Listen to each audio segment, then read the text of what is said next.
Hey guys, I decided just to do an additional video of the generalized power rule. Again, that becomes our proposition. In this case, we took a different approach to the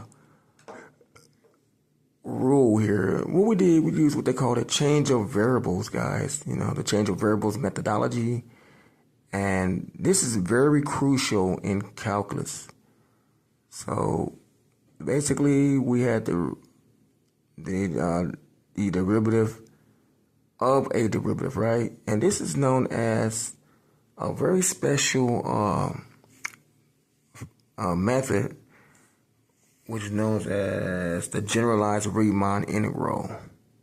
In this case, this can also be viewed as the general integral, right? So our general integral here is, let's basically rewrite this as the derivative of d with respect to xn over dx with respect to dx. Does that make sense? Because that right there is essentially saying the same thing. So we use the idea of the change of variables to help arrive at that particular conclusion. Now let's slide over here. We have next, now we perform the actual integral.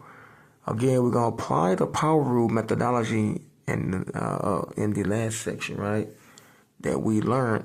Remember, it's a little bit of a different approach. Same idea, guys. Same idea here. So, again, we just apply what we learned, right? Then we go back over here, slide over here with me, and we have our following conclusion. So after we work all that out, we have, again, x to the n, right? So that's why that theorem is so important. Remember, we proved the reduction, in this case called the reduction of power by integration method of the power rule. That's my term I just coined, so it's so cool, guys. And our final step here, is our following results. So that's what we want, right? That's what we want to obtain. So yes, that is exactly what it means when we say reduction in power. So basically you're working this backwards. So if I say, okay, we want to get back that derivative, right? So on the left side, we just take the integral of the left side and see if we can get back that derivative. So hopefully that's what we've shown, and it's awesome. You know, this is a really difficult problem right here. And when I say difficult problem, it's very challenging, and a lot of professors don't explain it this way. So hopefully, I explain it so that it makes sense to you. All right. And why is this important? Well, this is important because we are performing calculations, like especially using an application to physics or any branch of science or math. Man, this is awesome. And you have to tend to pontificate on this because this is a very important theorem, guys. And why is this important? Basically, it's important for lots of reasons. This is your first integral you're going to encounter in calculus when in terms of calculating areas on the curve.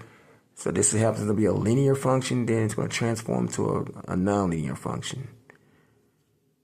All right. So basically, you might as well look at this as an integral differential equation, right? Integral differential. This is a high-level differential calculus term. And most of your science equations is basically defined by the derivative. So if you wonder why this is the way it is, because again, this is physics, and it's the way physics works. This is how all your physical laws is defined by the derivative. And we might come up with some examples of that. So this is a little bit of a long video. This is a bonus video. And it introduces a new terminology. So let's go back to our original argument here. So that's why this theorem is so important, because this is going to be the precipice of all your math, right? Your integral. Okay, it's going to be your first step of solving many types of integral. I'm going to be specifically focused on proofs. So this is definitely a difficult problem. Because you're in physics, guys, so physics requires a little bit more in-depth math. So I'll make sure you have a well-grounded in this type of integral, because if you feel comfortable doing this integral, then you feel comfortable doing other types of integral in which you need some enlightenment on. And you're wondering why your education is important. Yeah, this is why. This is a real-world application. So I had to go really in-depth in this, right? This is in-depth analysis of the power rule. Thank you for watching. And additionally, don't forget to follow me or subscribe to me on my YouTube page, Joe Hudson 440. Once again, Joe Hudson 440. Thank you for watching.